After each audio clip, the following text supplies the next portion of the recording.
Thank you for tuning in to Miracles in Manhattan. This is Marco. Wanting to say thank you for hanging on until Saturday to catch this episode. We normally drop on Wednesday and had some technical difficulties. But yikes, we are back, and we will be back on schedule. So look for us next week. Tell your friends, rate us everywhere you can. Enjoy this episode, stay cool, and keep living your okayest life.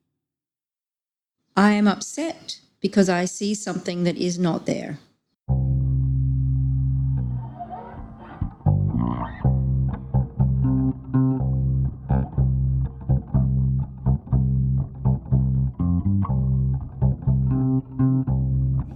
You mentioned to me, what's that, the Texas Chainsaw Massacre movie? Isn't that Natural set seg. in You know what? a reunion or something? A high school reunion or something? No. Oh, what is that? There is a moment in Texas Chainsaw Massacre where you meet the rest of Leatherface's family, which is kind of fucked. Oh, okay. I don't know. Us, it's fun. Yeah, it is. All right.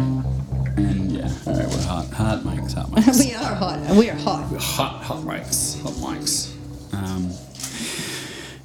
Lesson 6 then. Yeah. Okay. So yeah. So we're gonna find out why we're actually upset, because last time, lesson 5, Right.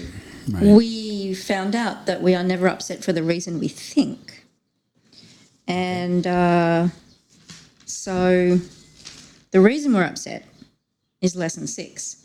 Lesson 6 goes, I am upset because I see something that is not there. Now, if you recall from lesson 5 and lesson 4, we were talking about how our thoughts do not mean anything, just like the objects we see around us do not mean anything. Right. So our thoughts don't mean anything, and then we practiced believing that we're not worried about or upset about or depressed about whatever for the reason we think. Right. The reason, the thing that I'm upset about is say it again. What is it called? I'm not upset about whatever for the reason I think. Okay. Got I'm it. never upset for the reason I think. There we go. And so we're upset because we see something that is not there. Now, if you put it all together, remember we're projecting our thoughts, and that's how we get upset. We're having thoughts which lead to feelings, and that's how we get upset. So we're getting upset because we see something that's not there. It's just our thoughts, and our thoughts don't mean anything. It's your tapping pad. That's my tapping. I'm tapping and making. Yeah. Okay, so this is the that's first time we're talking about actually seeing things, right? It seems like the first mention of that. I see something that is not there. Not entirely. That's right. No, it's in the first thing too. Okay, so let me go on a bit. Let me go on. I'm just going on. The exercises with this idea are very similar to the preceding ones. So we're going to say it like this. I am angry at my ex-wife, or I'm worried about my mother visiting because I see something that is not there. Okay, so A Course in Miracles says this idea is useful for application to anything that seems to upset you, and it can be used throughout the day for that purpose, but we also want to just practice it 3 or 4 times during the day as usual. And we do that by, for a minute or so, we search our mind, we find something upsetting, and then we say to ourselves, I am upset at the dishes not being washed because I see something that is not there. And the thing that is not there is our thoughts. Remember, because we learned that our thoughts are covering the real truth. Okay, so in that example, we're not seeing the dishes. We are seeing the reification of our own thought. Yeah. Okay. Our own thought made into a thing. Yeah, thought form. Sure, okay. Yeah. Wow. That hurts my head. Does it? A little. Is your mind blown already today? No, my mind hurts. It's not blown yet. Okay. I mean, that's it. So we're not upset because anyone did anything. We're upset because we think a certain way about it. Okay, so now I'm reading this to say that the very experience of seeing things that are not there is intrinsically frustrating and makes us upset. Yeah. Okay. Yeah. Right. Makes us sad, depressed, angry, whatever. Okay, so that speaks to kind of, I hate to say human condition, but sort of a condition of, prolonged anxiety or not feeling it, not feeling in sync with things. Perhaps. Yeah, well, totally not feeling connected. Yeah, totally, because we're living in the illusion. Right. Right, so this collection of illusions, these collections of thoughts, which then lead to feelings, that's the ego. Mm-hmm. That's the waking dream that we're living in. It's not reality. I identify with that now. There's nothing more pernicious or kind of consistently frustrating and progressively and getting bigger than not being able to escape from reminders of myself and my shit on things. Now, even if it's like going through even if it's nice things, but not being able to see, that the model of that skull over there or, whatever. Yeah, only seeing things that come from my own biography gets both boring and kind of like, I don't know. It gets to be like claustrophobic. Claustrophobic, exactly. Yeah, totally. I mean, all I'm thinking when I'm saying all this is like, that's interesting. Yeah, I hadn't thought of it quite that way, but you know what? That's depression for sure, I think. Yes. I remember being depressed and, I couldn't not think of myself, my feelings, my condition. I couldn't think of anything else. I couldn't experience anything beyond. And so, the black hole kept getting bigger and bigger and bigger. I think, a lot of times we'll talk about so-and-so is selfish, this is a selfish act, but often selfishness is really just a desire to put an image of yourself in another person's mind, which still makes it outward facing. But what we're talking about here is what happens when that bounces back onto you, and it's just you being reminded of you, and this, depression is perfect. It couldn't be a more perfect example, I think I've talked about this nearly studio apartment I lived in that had almost a wall of floor-to-ceiling mirrors. No, you haven't talked about that. All right, so there was like the closets. The place had been designed for the building's owner's daughter, right? And so, because you wouldn't see this sort of thing in most places. A nice offset kitchen, but the living room was small, and it wouldn't have felt claustrophobic on its own for me, but to solve that problem, and also probably to help, with this, with getting dressed in the morning or whatever this girl must have wanted to do. They put all these mirrors in, right, which often creates that sense of there's more space than there is. But quite to the contrary, you couldn't stand up and move around without making eye contact with yourself. I mean, just try to imagine that. It's not something, believe it or not, it's more disturbing than you would think. After a while, it just gets to be a lot like this, I think. Obsession, self trapped by the self, or a desire to engage in things as they are being taken from you, right? Like I would rather see dirty. I don't want to see dirty dishes. I would rather sometimes just see that typewriter than be reminded of the guy in Iowa City I knew who had all these great typewriters, or my first typewriter, and all that story that I'm so familiar with. Gets boring is not the word for it. It's a little pathological after a while, and I think. I'm sorry, I'm like taking. No, go ahead. So what you're saying is you'd rather just see the typewriter as it is than absolutely the stories that you have about the typewriter, the meaning that you put onto that typewriter, because that doesn't change. Right. I crave new information. Yeah. And my own biography laminated onto the world is a great way to make the world zero-dimensional. Mm-hmm. Yeah.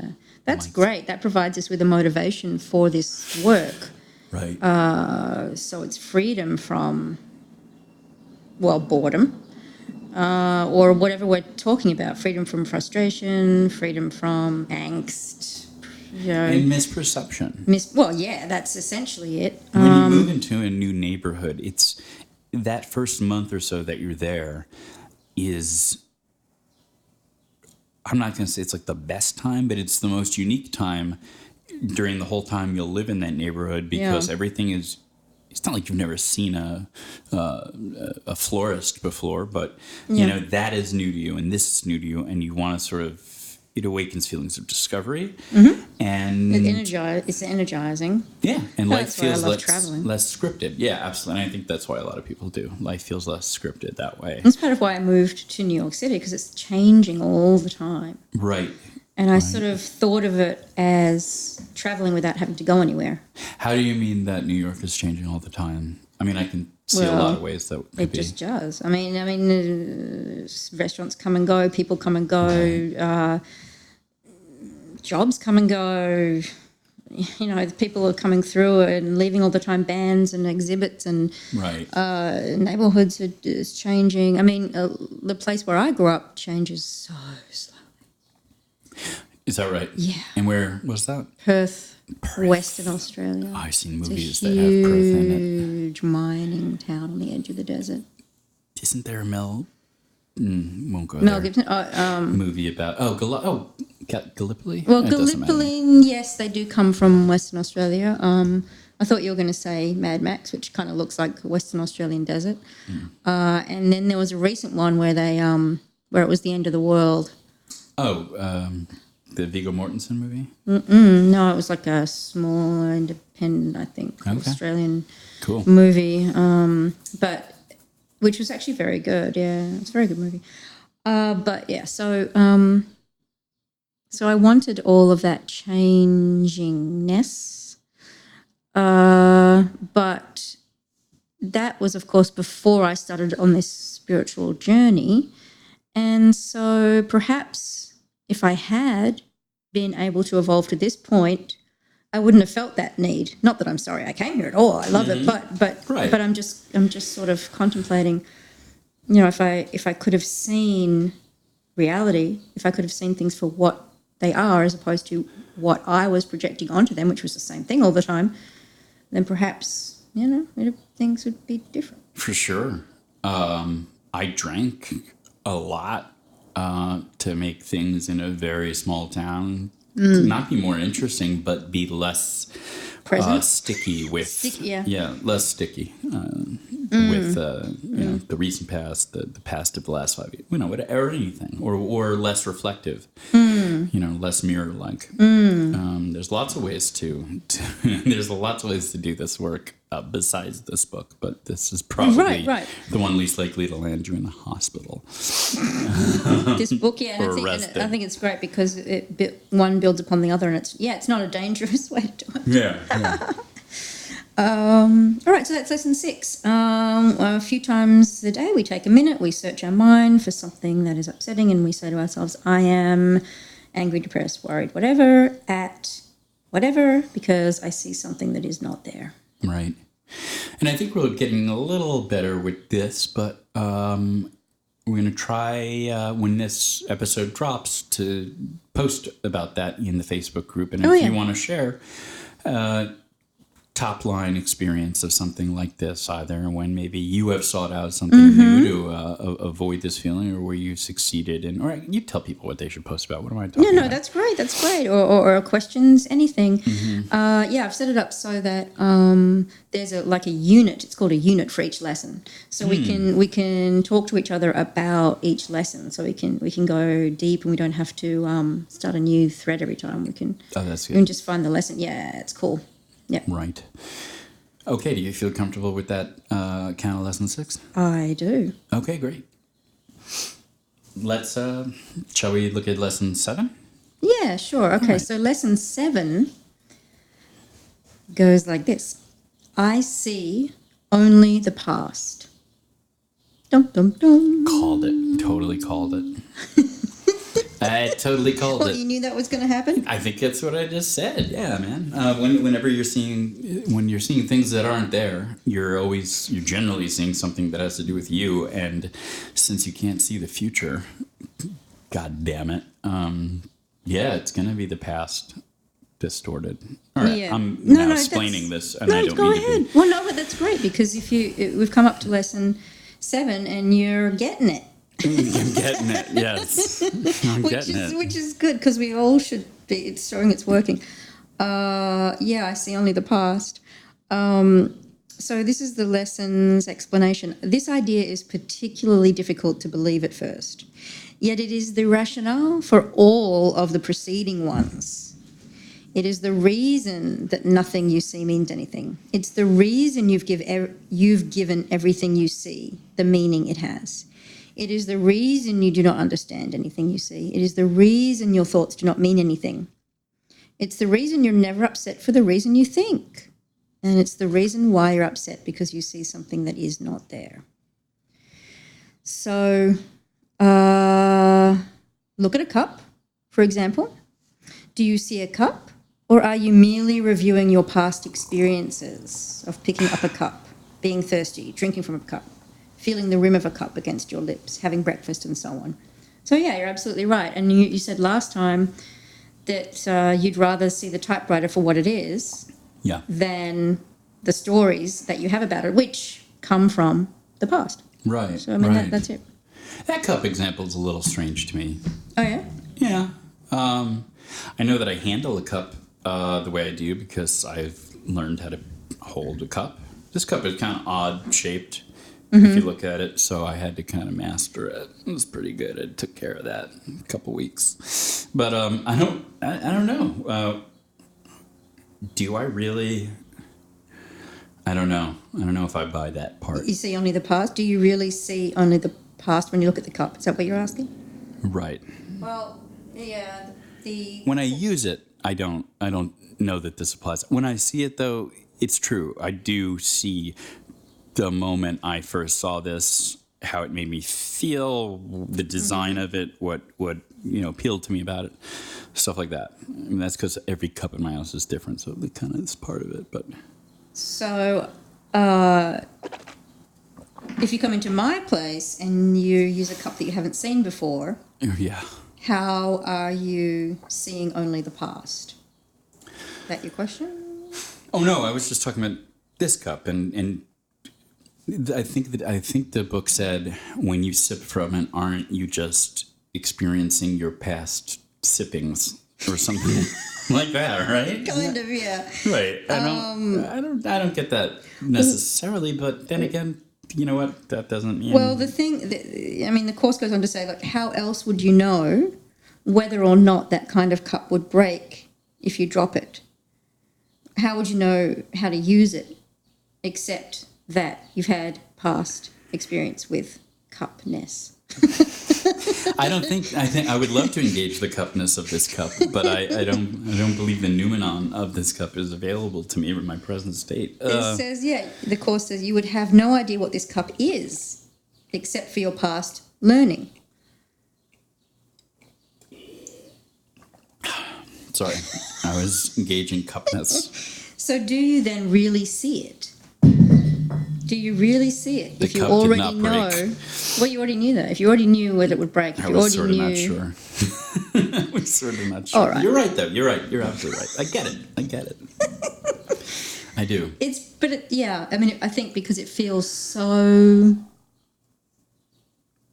ingrained. It feels so much a part of us, just knowing how to pick up a cup. Sure. What it's going to do, what it's for, whether it's going to break or not, how heavy a cup is likely to be. It feels so much a part of us that it's difficult to think of it as thoughts separate from as the cup. Reflexes or learned muscle memory. Yeah. Maybe it's even a little more interesting or just compelling to think about the inverse of that in a way. I use that word incorrectly, but so that cup, which is now on the floor, so I can't really make a great example of it, but it's this sort of cone-shaped cup, and the ring that you would put your finger in is like small and towards the bottom, so it's kind of unconventional looking. So that, Lord, where was I going with this?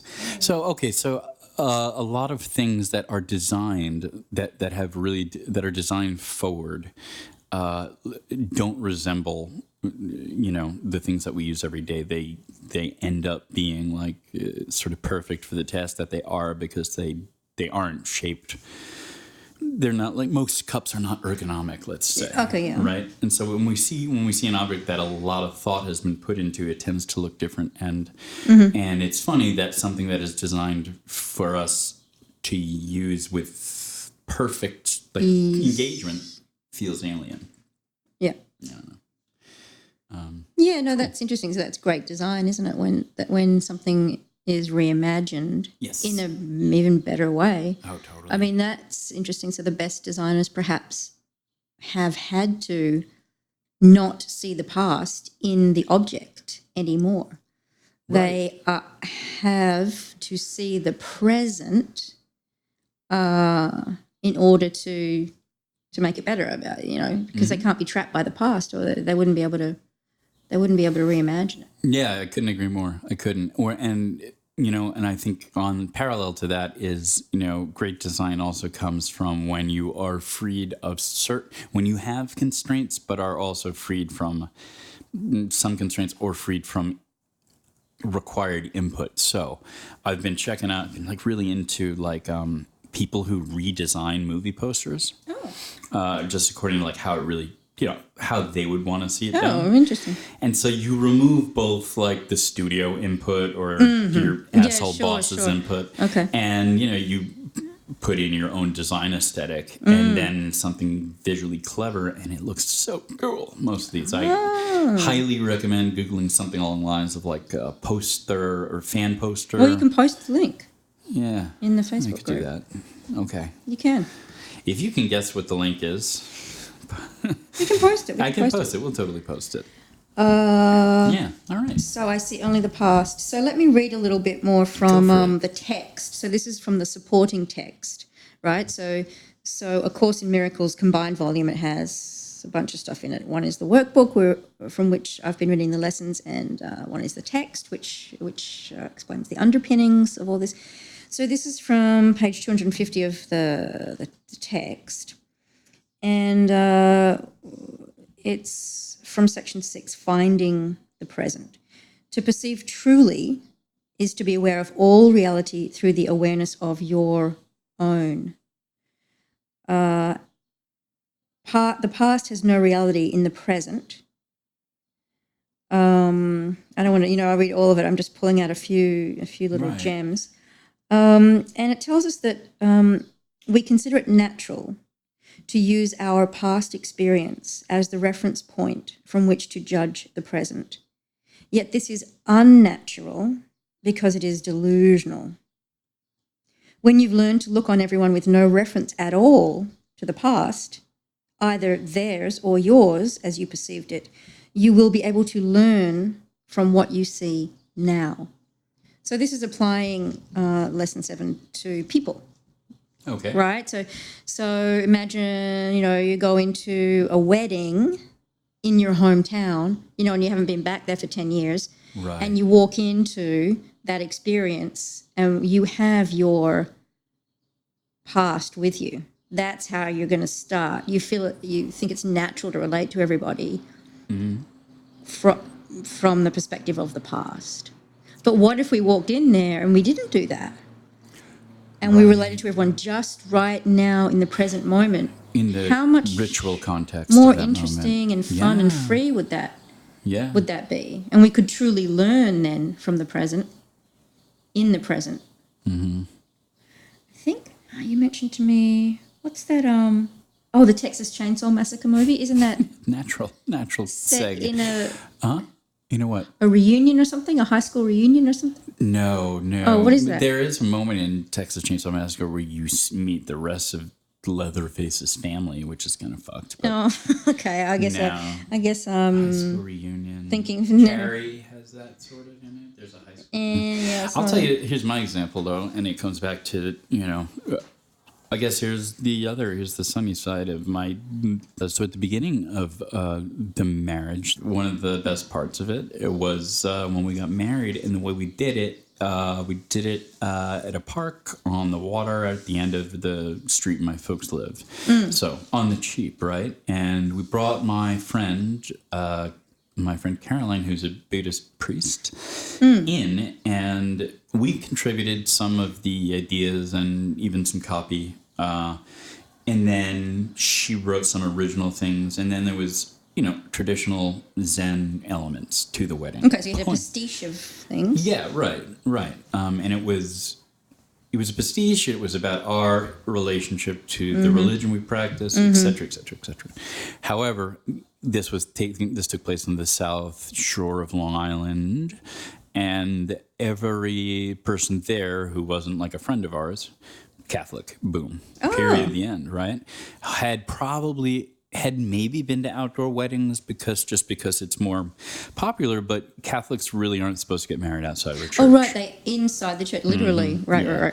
So even that was like, even that was a little bit new, but this whole other ceremony, which looks nothing like a Catholic ceremony, people didn't know what comes next, what followed. And so they had to engage the ritual on its own terms and had to be present because they had no reference point. Well, they didn't have to be. They could be standing there trying to make it fit with something, and therefore they'd be very uncomfortable. Probably. Judgmental, angry, frustrated, or who knows what. Yeah, that could happen. If someone...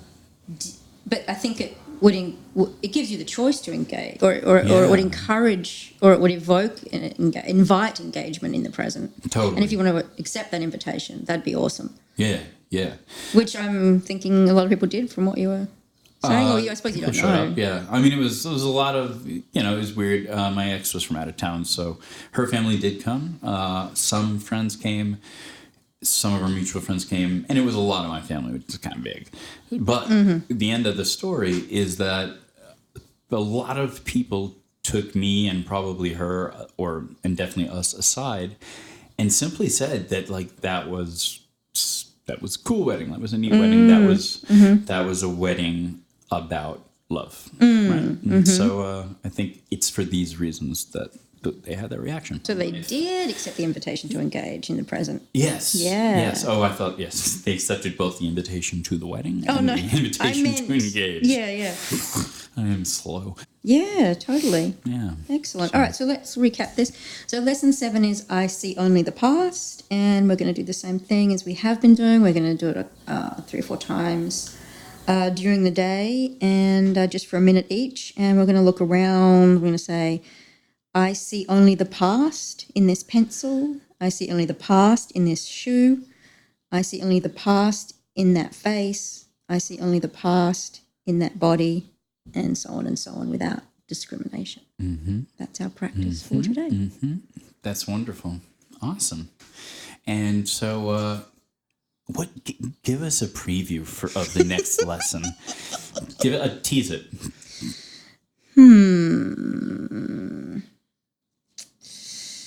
We're going to find out what our mind is preoccupied with. Okay. Enough said. That'll require 36 to 48 tea candles in a circle or a pentacle with you at the center. So bring your iTunes with you. And ask an adult to help you. Yeah, and if you are an adult, ask still another adult. All right, yeah. Great seeing you, listening to you, being with you again this week. Bye. Bye.